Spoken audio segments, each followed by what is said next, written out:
There was this great idea that we could get, you know, like maybe a 2-3 hour sort of mini campaign. Well, that was the original plan. Not quite what happened, but since we pretty much ended up making a full game. The game gets more and more ambitious, and then next thing you know, it's not like anything you've worked on before.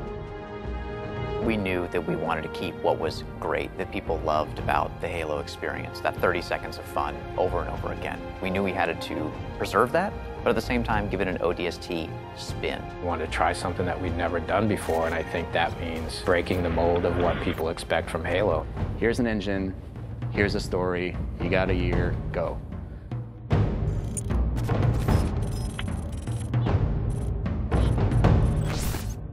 One of the great challenges that we had with ODST was, since we didn't want to be traveling all across the universe in this gigantic space opera, we wanted to really focus on one place.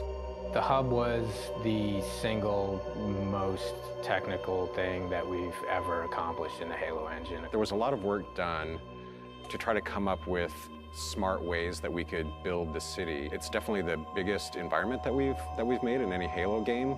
We spent a lot of time trying to figure out how can we maximize the space without freaking out all the artists, and I think we figured out how to maximize the space really well.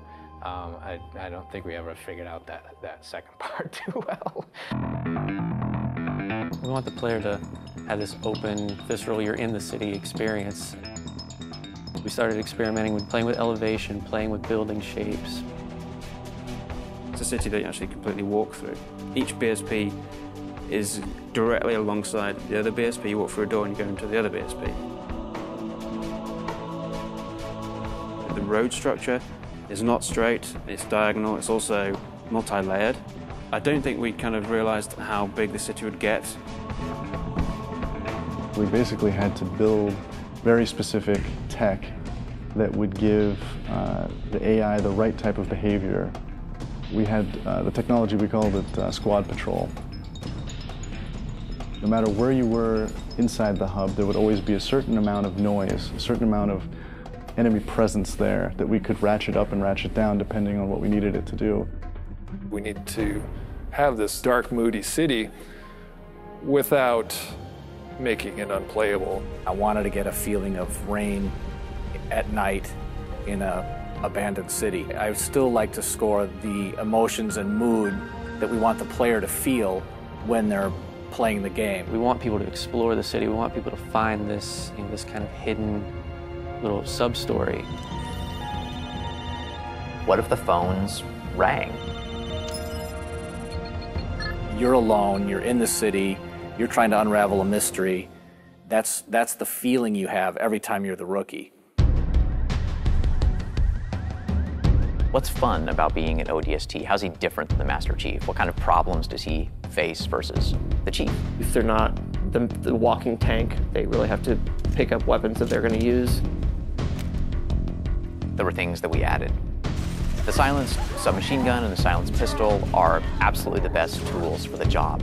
Something the ODSTs have that Spartans actually don't. Silenced weapons at night, they feel cool, they look awesome, they're really sweet to use. In real life, silenced weapons don't have a whole lot of sound. So we had to kind of Hollywood them up a little bit, kind of make it so that they sounded like they were silenced and supposed to be silenced, but yet still powerful and fun to fight with. In a lot of ways, it feels like Halo 1, because it's back to single wielding. Dual wielding. Paul doesn't like dual wielding, so we cut it. Visor mode is really cool, and it evolved a lot. There were versions that looked really great for the art, but yeah, maybe they didn't do such great things for the design.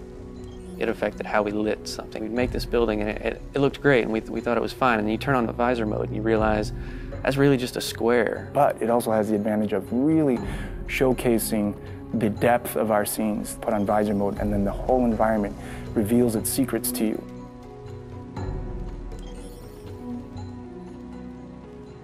You know what sucks about big cities? You can get lost really quick. And that's where we came up with ideas for the Visor database, where you have a great map of the city that not only shows you where you are, but allows you to choose where you want to go. If you don't have that tool to help you navigate the city. You're never gonna find the high action flashback scenes, which we were banking on to be the core fun of the game. It's a very simple idea. It was an amazing struggle to get there. When you combine those things that we took away with things that we added, such as the visor, even though you might feel a bit more vulnerable, you have the right tools for the job. The hardest part moving from Halo 3 to ODST was just the difference in the play styles of the characters. If you look at the Master Chief in the course of the Halo games, he became ridiculously powerful over time. And ODST feels very different because when you start taking fire, you can't just continually keep kicking ass. You have to actually look for cover because you don't have a motion tracker like the Chief. Bringing back the health was something that was born out of a discussion about how can we add long-term level of tension to the game. For us, health is important in the ODST's world because it reminds you that you're vulnerable.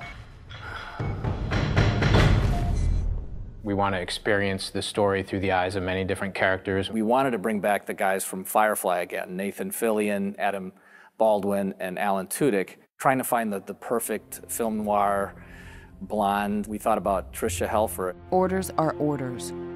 Come on, Veronica. What could be more important than that carrier? My orders. And Buck, call me Captain. I'll pass on that dance, but you can show me where to sit. These little scenes, we wanted to have their own mystery. It was the story of one guy, one object, one high action moment. And for us, the clue objects were the key.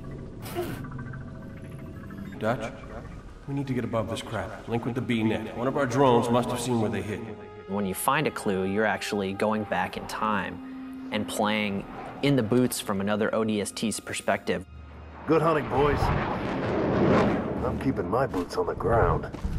You've got 5 main characters. Banshees! Each of the characters have things to say from first person. Not only ground you in the character, but also give you some really useful tactical information about the battlefield. Let's cover the drop in behind us. They must know this is our rally point. Where the heck did these buggers come from? Underground tunnels are filled with the damn thing. We got ammo and weapons on the high ground. Move it, move it. Without spending a lot of effort personalizing each of those characters, then it wouldn't mean as much when you stepped into their boots. We need some help! Look out! Bam, said the lady. So I hope it's the right balance of new and old, that it doesn't come off like we've screwed the pooch on this one. But I do think they will probably walk away from this honestly wanting more. Honestly, if we had more time to do ODST, I really don't know what we would do differently.